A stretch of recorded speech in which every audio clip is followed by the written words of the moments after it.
لنا سبل الهداية وأزهت عن بصائرنا غشاوة الغواية ونصلي ونسلم على من أرسلته شاهدا ومبشرا ونذيرا وداعيا إلى الله بإذنه وسراجا منيرا أشهد أن لا إله إلا الله وحده لا شريك له وأشهد أن محمدا عبده ورسوله المبعوث رحمة للعالمين Allahumma salli ala sayyidina Muhammad wa ala alihi wa ashabihil kiram amma ba'du.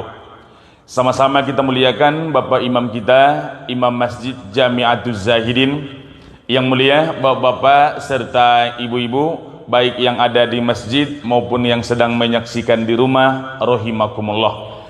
Sebagai hamba Allah yang beriman, kita selalu dan senantiasa bersyukur kepada Allah Subhanahu wa taala.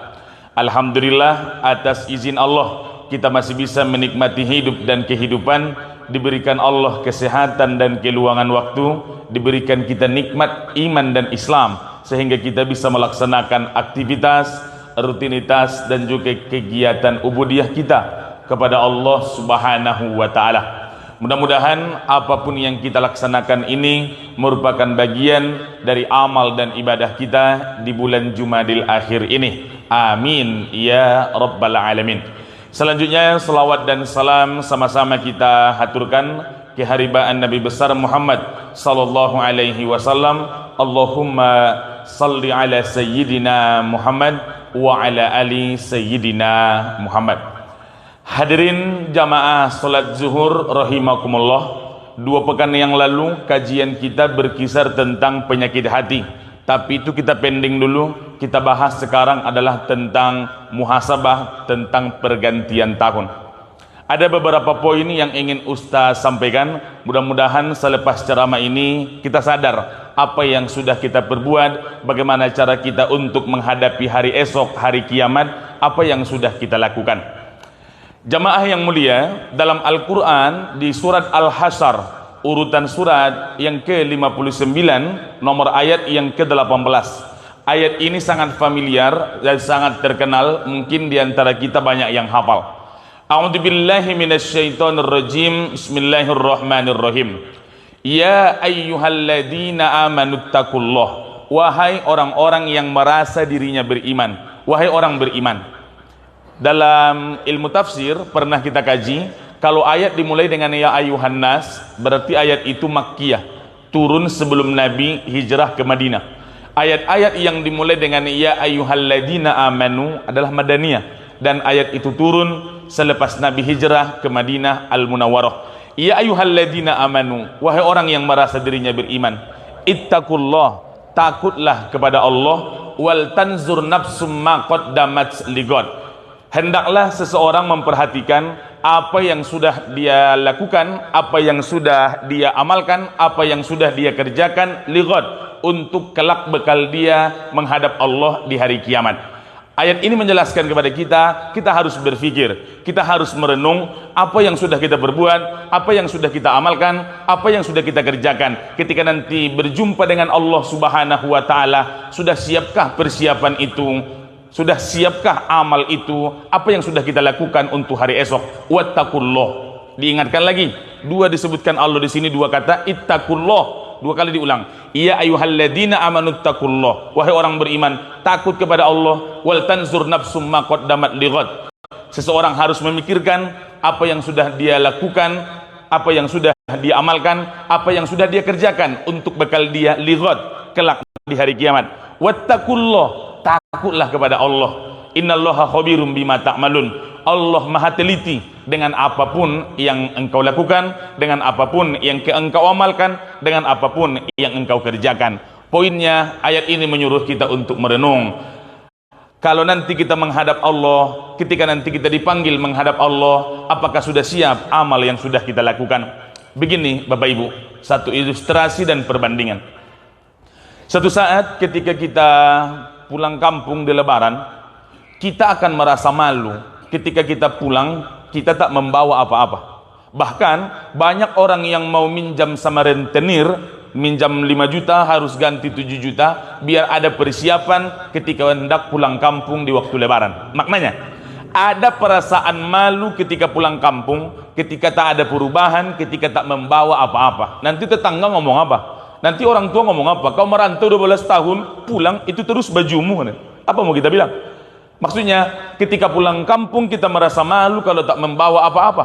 Bagaimana nanti kalau pulang kepada Allah, kita tak membawa apa-apa? Adakah rasa malu itu di dalam hati kita? Ini poin pertama. Allah menggugah kita di ayat ini. Allah menyuruh kita berfikir, Allah menyuruh kita berenung apa yang sudah kita lakukan untuk hari esok. Orang yang cerdas adalah orang yang memikirkan hari esok. Orang biasa yang memikirkan hari kemarin. Orang bodoh adalah orang yang membicarakan orang lain. Jadi poinnya jamaah yang mulia ini yang pertama. Yang kedua, tentang perputaran masa dan pergantian waktu, Al-Quran menjelaskan tentang masa dengan 4 bahasa.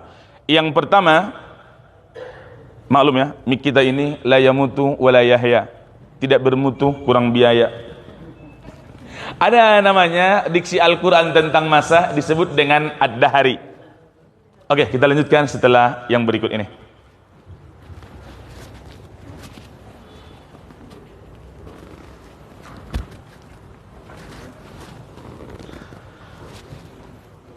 Ada yang pertama, Al-Quran menjelaskan namanya ad-dahari.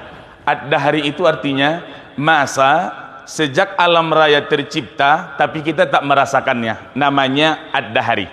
Nama suratnya di Al-Quran ada disebut di Al-Insan. Surat 76 nomor ayat yang pertama. Hal ata alal insan hinum minad dahari lam yakun syai'am mazkura. Dulu ada satu masa manusia tak dianggap apa-apa, tidak dicatat kalau bersalah dan tak diperintahkan untuk beribadah. Kapan itu? Ad-dahari. Apa arti ad-dahari? Masa sejak alam raya tercipta sampai kiamat tiba, tapi masa itu tak kita rasakan, namanya ad-dahari. Contoh, ada seseorang namanya Maimunah.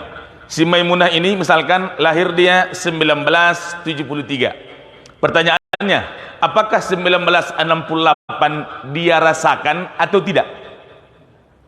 Tapi 1968 itu ada atau tidak?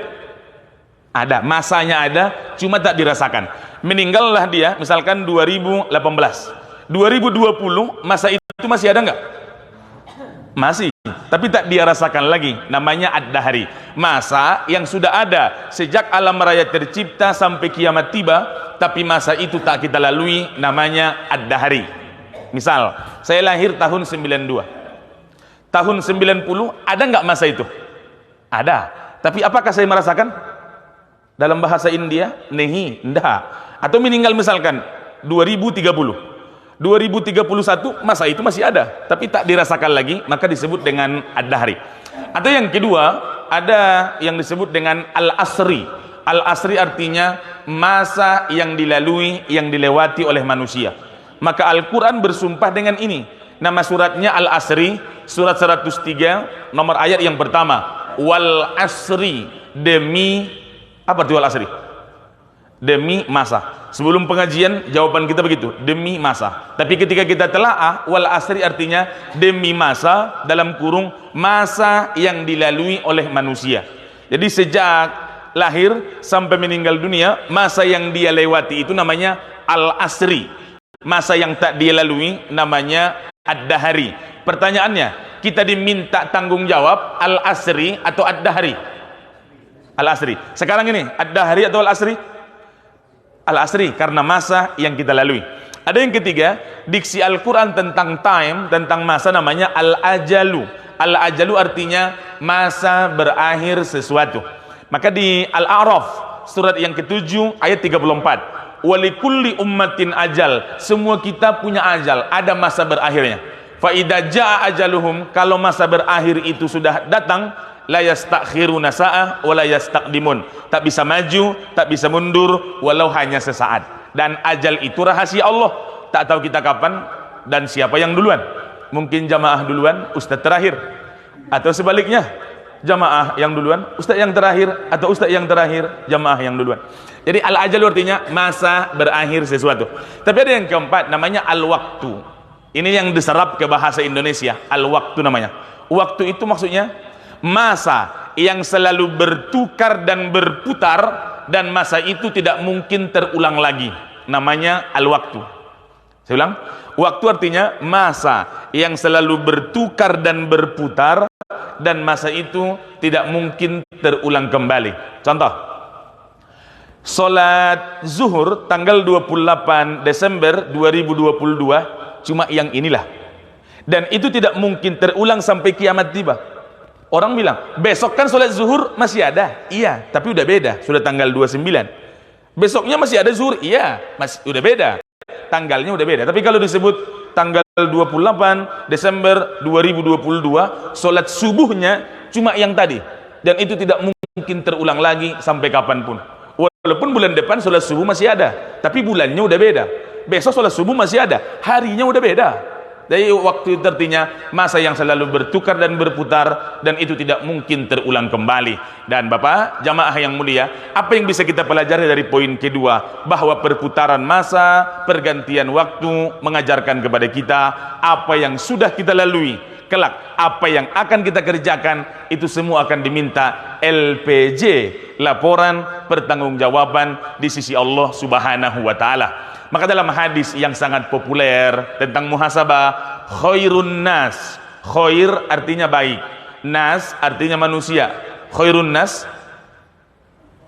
manusia yang baik, mantola umuruhu, umur bertambah, wahasuna amaluhu, tingkah laku, pola pikir, cara bicara, sikap akan semakin baik. Wasarrun nas, manusia yang buruk, mantola umuruhu, umur bertambah, wasa'a amaluhu, tingkah laku semakin tidak baik, ucapan semakin tidak elok, karakter semakin tidak baik, perangai semakin tidak elok. Itu manusia yang tidak baik. Oleh karenanya dewasa itu pilihan, walaupun tua itu pasti. Saya ulang, tua itu pasti, karena bertambah usia kita semakin tua. Tapi dewasa itu adalah pilihan kita masing-masing. Manusia yang baik bertambah usia, maka dia akan semakin baik. Poin yang terakhir, bahwa Al-Quran bersumpah dengan waktu di banyak ayat. Sebelum subuh datang ada namanya waktu fajar. Allah bersumpah lagi dengan waktu fajar. Nama suratnya Al-Fajar, surat 89 ayat pertama. Wal fajri, demi waktu fajar. Habis fajar selesai, datang lagi waktu pagi. Was-subuhi idza tanaffas, di surat At-Takwir surat 81 nomor ayat 18. Demi waktu pagi, idza tanaffas, apabila sudah mulai terang. Habis pagi apa namanya? Duha. Allah juga bersumpah dengan waktu duha. Di surat Ad-Duha surat 93 ayat pertama, wad duha, demi waktu duha. Siang, wan nahari idza tajalla, surat Al-Lail surat 92 nomor ayat yang kedua. Wal asri, di sore hari, dan malam juga. Wal laili idza saja. Ada juga dua ayatnya. Wal laili idza yaghsa, ada di surat Al-Lail. Wal laili idza saja, ada di surat Ad-Duha. Maknanya Allah bersumpah dengan 6 ini, mulai dari fajar, pagi, duha, siang, sore, malam, mengajarkan kepada kita tentang begitu urgen, begitu pentingnya waktu. Maknanya dari berbagai penyampaian Ustadz tadi Bapak, apa yang sudah kita lakukan, apa yang sudah kita kerjakan, andaikan dipanggil Allah kita dalam waktu dekat, sudah siap kita dengan itu? Apakah ada perasaan malu ketika nanti kita menghadap Allah tak membawa apa-apa, amal itu kurang, persiapan tidak ada? Ini sekedar muhasabah, maksudnya introspeksi diri, apa yang sudah kita lakukan, apa program kita ke depan, mudah-mudahan akan meningkatkan amal dan ibadah kita. Amin ya Rabbal. Dan bapak-bapak, ibu-ibu, mungkin inilah tausiah kita pada siang hari ini, semoga bermanfaat. Amin ya Rabbal alamin. Fa'tabiru ya ulil absar la'allakum turhamun. Assalamualaikum warahmatullahi wabarakatuh.